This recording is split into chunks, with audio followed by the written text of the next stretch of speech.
ஈர்ப்பு விதி சம்மந்தமாக எத்தனையோ பயிற்சிகள் இருந்தாலும் என்கிட்ட நிறைய பேர் இந்த பயிற்சி பண்ணி எனக்கு குயிக்காக சக்ஸஸ் நடந்தது அப்படின்னு அதிகம் ஷேர் பண்ண விஷயம் அப்படின்றது 55x5. இது ஒரு ரைட்டிங் ப்ராக்டிஸ். இதை பற்றி நம்ம ரொம்ப டீட்டெயில்டாக பாஸ்ட்டில் நிறையா வீடியோஸில் பேசியிருக்கோம். ஈர்ப்பு விதி பயிற்சிகளில் கிராட்டிடியூட், அஃபர்மேஷன் இல்லை மற்ற விசுவலைசேஷன் மாதிரி பயிற்சிகள் இருந்தாலும் 55x5க்கு ஒரு ஸ்பெசிஃபிக் பேட்டர்ன் இருக்குது. நம்ம கான்ஷியஸ் எப்போவுமே ஒரு விஷயத்தை திரும்ப திரும்ப சீட் பண்ணும்போது தான் அங்கே நம்ம ஃபோக்கஸை ஷிஃப்ட் பண்ணுற ஹெல்ப் பண்ணணும். ஸோ அந்த வகையில் இந்த பயிற்சி பண்ணும்போது கண்டிப்பாக உங்களுக்குள்ளே நிறைய மாற்றங்கள் கொஞ்சம் வேகமாக நடக்கவும் வாய்ப்பு இருக்குது. இதில் நீங்கள் தெரிஞ்சுக்க வேண்டிய முக்கியமான 5 விஷயங்கள் என்னன்னு சொல்கிறேன். அது மட்டும் இல்லாமல் இன்றைக்கி இந்த பயிற்சி ஆரம்பிக்கிறீங்கன்னா நீங்கள் ப்ரிப்பேர் பண்ண வேண்டிய 3 சிம்பிளான விஷயங்கள் கடைசியாக அந்த வீடியோவில் ஷேர் பண்ணியிருக்கேன். இதுதான் ஃபஸ்ட் டைம் சேனல் விசிட் பண்ணுறீங்கன்னா என்னுடைய பேர் ஜே. 8 வருஷமாக நான் லைஃப் கோச் பண்ணிகிட்ருக்கேன். அது மட்டும் இல்லாமல் நம்மக்கிட்ட ஆன்லைன் கோர்சஸும் நிறையா இருக்குது. ஹெல்த், வெல்த், மனி, ரிலேஷன்ஷிப், கெரியர்னு உங்கள் லைஃப்பில் எந்த ஏரியாவில் நீங்கள் ஒரு பெரிய மாற்றத்தை எதிர்பார்த்துட்டு இருந்தாலும் அதுக்குண்டான பயிற்சிகள் நம்ம சேனல்லையும் அவைலபிளாக இருக்கும். வாட்ஸ்அப் பண்ணிங்கனாலும் அதை பற்றி நான் ஷேர் பண்ணுறேன்.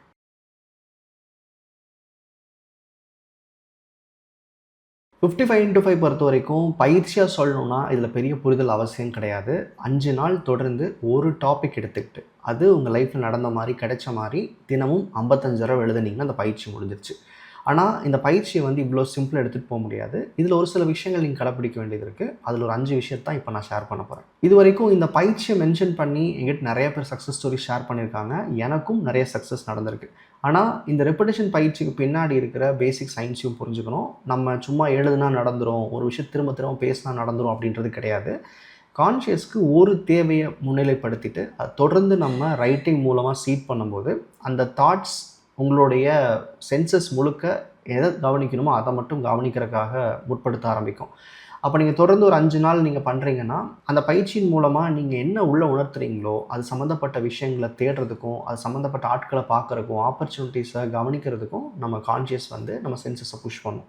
ஸோ இதுதான் இதுக்கு இருக்கிற பேசிக் சயின்ஸ். முதல் விஷயம், இந்த பயிற்சியில் 5 நாள்னு சொல்கிறோம்ல, இது சும்மா ஒரு ரேண்டம் நம்பர் எடுத்துக்க வேண்டாம். இதுக்கு பின்னாடி இருக்கிற பேசிக் ஐடியா என்னென்னா, நீங்கள் எவ்ரிடே இந்த பயிற்சியில் ஒரு செட் ஆஃப் ஸ்டேட்மெண்ட்ஸ், அதாவது 55 தடவை நீங்கள் ஒரு விஷயத்தை திரும்ப திரும்ப சொல்லும்போது அதை உங்கள் கான்ஷியஸ் எவ்ரிடே கன்சால்டேட் பண்ணிட்டே இருக்கும். அதாவது உங்கள் மெமரியில் நீங்கள் அடைய விரும்புகிற விஷயத்தை பற்றின இன்ஃபர்மேஷனை கன்சால்டேட் பண்ணிட்டே இருக்கும். இந்த பயிற்சி எழுதும்போது நமக்கு கிடைக்காத ஒரு விஷயத்தை கிடைச்சிட்ட மாதிரியும் நடந்துட்ட மாதிரியும் ஒரு 55 தடவை தினம் எழுத போகிறீங்க. அப்படி எழுதும்போது இல்லாத ஒன்றை இருக்கிறதா உங்களுக்குள்ளே உணர்த்த ஆரம்பிக்கிறீங்க. அது தொடர்ந்து நாள் 1, 2, 3ன்னு போகும்போது கான்ஷியஸ் உங்களுக்குள்ள அந்த வாழ்க்கைக்குள்ளே போயிட்டா எப்படி இருக்குன்ற சின்ன சின்ன பிம்பங்கள் உருவாக ஆரம்பிக்கும். அப்போ அங்கே என்ன நடக்கும் அப்படின்னா, நீங்கள் அடைய விரும்புகிற விஷயத்துக்கு எங்கே உங்களை தகுதிப்படுத்திக்கணும், என்ன விதமான சிந்தனையோட ஒரு நாள் அணுகணும், அதுக்கு எந்த முயற்சி எடுத்தால் கிடைக்குன்ற புது சிந்தனைகளையும் புது கண்ணோட்டங்களையும் கான்ஷியஸ் உருவாக்க ஆரம்பிச்சிடும். வெறும் உங்களுக்குள்ள ஒரு சிந்தனையாக ஒரு தாட்டாக இருந்தது எமோஷனாக ரெஜிஸ்டர் ஆக ஆரம்பிக்கும். அதனால் சும்மா எழுதுனா நடந்துருமான்ற கேள்வியை மறந்துடுங்க. உங்களுக்குள்ள அந்த சிந்தனையாக இருந்ததை நீங்கள் உணர்வாக மாற்ற முயற்சி பண்ணுறீங்க.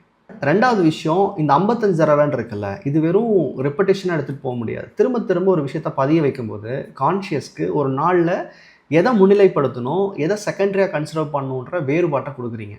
இப்போது ஒரு ரொட்டீன் டே எடுத்துக்கிட்டால் நமக்குன்னு ஆல்ரெடி நிறைய கமிட்மெண்ட்ஸ் இருக்குது. அது ஃபேமிலி கமிட்மெண்ட்ஸாக இருக்கட்டும், ஒர்க்காக இருக்கட்டும், நீங்கள் திங்க் பண்ணுறதுல வெறும் ஃப்யூச்சர் மட்டும் இருக்காது. அன்றாட தேவைகள் நிறையா விஷயத்தை யோசிக்கிற மாதிரி இருக்கும்.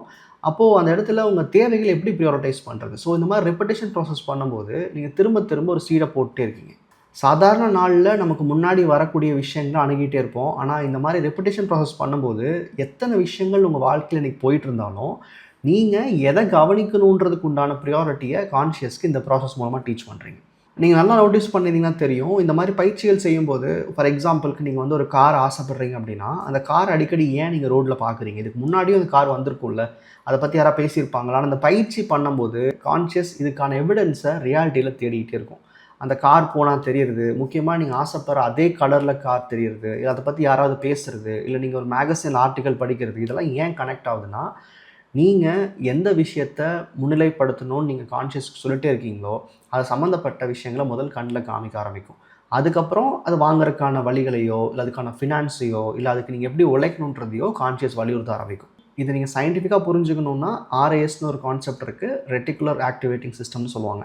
அதை பற்றின ஒரு சின்ன ஆர்டிக்கல் நான் டிஸ்கிரிப்ஷன் லிங்க் கொடுத்துருக்கேன். படிச்சிங்கன்னா ஓரளவுக்கு இது ஏன் நடக்குதுன்றது உங்களுக்கு புரியும். ஒரு நாளில் பல லட்சம் சிந்தனைகள் உருவாக வாய்ப்பு இருந்தாலும் எதை கவனிக்கணும், எதை வந்து செகண்டரியாக வச்சுக்கணுன்றது இந்த சிஸ்டம் தான் சொல்லிக் கொடுக்கும். இந்த ப்ராசஸ் பொறுத்த வரைக்கும் 3வது விஷயம் நிறைய பேர் எங்கிட்ட அதிகமாக கேட்டதும் இதுதான். இந்த பயிற்சி பண்ணும்போது எனக்கு உணர்வு ஏற்பட மாட்டேங்குது. 55 தடவை ஒரே ஸ்டேட்மெண்ட்டை திரும்ப திரும்ப எழுதுகிறேன்.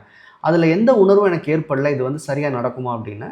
இங்கே இந்த மாதிரி ப்ராசஸ் பொறுத்த வரைக்கும் உடனே உணர்வுகளை ஏற்படுத்த முடியாது. நம்ம எப்பவுமே இந்த இல்லாமைன்ற ஸ்டேஜில் தான் வருவோம். ஸோ கான்ஷியஸ் வந்து நீ இதெல்லாம் எழுதுனா மட்டும் நடந்துருமான்ற கொஷின் எப்பவுமே வச்சுக்கிட்டே இருக்கும். ஏன்னா ஆரம்ப கட்டத்தில் கான்ஷியஸ்க்கு முழு நம்பிக்கை இருக்காது. நீங்கள் பயிற்சி பண்ணும்போது கன்சிஸ்டன்சியை மட்டும் ஃபோக்கஸ் பண்ணுங்கள். இது மேலே உணர்வு ஏற்படலைன்னு கவலைப்பட வேண்டாம். இந்த ப்ராசஸை நீங்கள் தொடர்ந்து கன்சிஸ்டண்ட்டாக ரிப்பீட் பண்ணிட்டே இருக்கும்போது கான்ஷியஸ் நம்புதோ இல்லையோ இந்த இன்ஃபர்மேஷன் வந்து ஆழமாக ஸ்டோர் ஆகிடும். ஸோ ஆரம்பத்தில் எமோஷன்ஸை பற்றி ஒரி பண்ணாதீங்க. இந்த ப்ராசஸ் கன்சிஸ்டண்ட்டாக பண்ணுன்றதில் மட்டும் ஃபோக்கஸ்டாக இருங்க. 3வது விஷயம், இந்த பயிற்சிக்கான ஸ்டேட்மெண்ட்டை தேர்ந்தெடுக்கும் போது கண்டிப்பாக ப்ரெசன்ட் டென்ஸ் இல்லை ப்ரெசன்ட் கண்டினியூஸ் டென்ஸில் வச்சுக்கோங்க. சில பேர் சென்டென்ஸ் கிரியேட் பண்ணும்போது I want, I will, I might இந்த மாதிரி ஃப்யூச்சரில் நடக்கிற மாதிரியான ஸ்டேட்மெண்ட்ஸையோ எதிர்பார்க்குற மாதிரி ஸ்டேட்மெண்ட்ஸையும் உருவாக்கிடுவீங்க. இதை நான் ஆல்ரெடி டீட்டெயில்டாக இதுக்கு ஒரு வெப் சீரிஸை நான் க்ரியேட் பண்ணியிருக்கேன். அதனுடைய லிங்க் டிஸ்கிரிப்ஷனில் இருக்குது. 55x5 ஸ்டேட்மெண்ட்ஸ் எப்படி க்ரியேட் பண்ணணும்னு சொல்லி கொடுத்து அது எக்ஸாம்பிள்ஸும் கொடுத்துருக்கேன். அதை பார்த்தீங்கனாலுமே ஓரளவுக்கு உங்களுக்கு புரிஞ்சிடும். இப்போ ஒரு சின்ன எக்ஸாம்பிள் சொல்லணும்னா, நான் வந்து 1 லட்சம் ரூபா சம்பாதிக்க ஆசைப்பட்றேன்னா நான் இப்போது 1 லட்சம் ரூபா சம்பாதிக்கிறேன்னு தான் எழுதணுமே தவிர எனக்கு அந்த மாதிரி ஒரு ஆசை இருக்குது, அது நடக்கணும்னு எனக்கு தேவை இருக்குன்ற மாதிரி எழுதக்கூடாது. அதாவது எதிர்பார்ப்பையோ ஃப்யூச்சர் நடக்கிற மாதிரி எழுதாமல் இப்போது அது நடந்துக்கிட்டு இருக்குது, எனக்கு பிடிச்ச வேலையில் நான் இன்றைக்கி இருக்கேன், நான் இந்த உணர்வை வந்து இன்றைக்கி அனுபவிக்கிறேன்ற மாதிரி இருக்கணுமே தவிர ஃப்யூச்சரில் வர மாதிரி எனக்கு இந்த வேலை கிடைக்கணும், எனக்கு இது நடந்தால் நல்லாயிருக்கும் அந்த மாதிரியான ஸ்டேட்மெண்ட்ஸை உருவாக்காதீங்க. முடிஞ்ச அளவுக்கு இந்த மாதிரி ஸ்டேட்மெண்ட்ஸ் எழுதும்போது கூட நன்றி சேர்த்திக்கோங்க. அதாவது ஐ எம் கிரேட்ஃபுல் ஃபார்னு ஸ்டார்ட் பண்ணுங்கள், இல்லை ஐ எம் கிரேட்ஃபுல் கம்ப்ளீட் பண்ணுங்கள், இல்லை நன்றின்னு கம்ப்ளீட் பண்ணுங்கள். 5வது விஷயம், ஒரு தேவையை பற்றி இந்த மாதிரி பயிற்சிகள் எழுதும்போது கொஞ்சம் பர்ஃபெக்டாக என்ன தேவைன்றதை கிளியர் பண்ணி எழுதிக்கோங்க. சில பேர் வந்து ரொம்ப ஜெனரிக்காக எழுதுவாங்க. நான் ரிச்சாக இருக்கேன், நான் வந்து ஹாப்பியாக இருக்கேன்ற மாதிரி. இந்த மாதிரியான விஷயங்களுக்கு அளவுகோல் கிடையாது. ஸோ ஒரு தேவையை மென்ஷன் பண்ணும்போது ஃபார் எக்ஸாம்பிள் நீங்கள் ஒரு ஸ்பெசிஃபிக் கார் நீங்கள் மேனிஃபெஸ்ட் பண்ண நினைக்கிறீங்கன்னா அந்த கார், அந்த கலர் இது எல்லாத்தையும் பர்ஃபெக்டாக நீங்கள் மென்ஷன் பண்ணுங்கள்.